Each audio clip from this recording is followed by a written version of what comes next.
Multiply 3/5 times 2/3 times 1 over 2.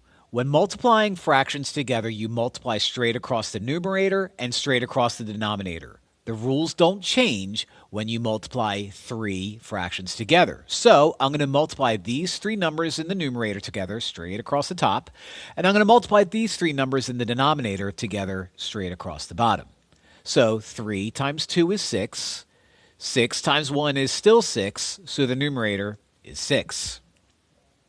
In the denominator, we have 5 times 3, which is 15. 15 times 2 is 30, so we get over 30.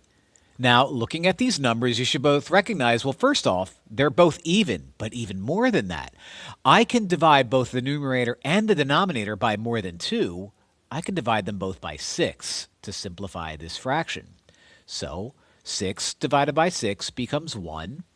30 divided by 6 becomes 5. And when all is said and done, I end up with 1/5.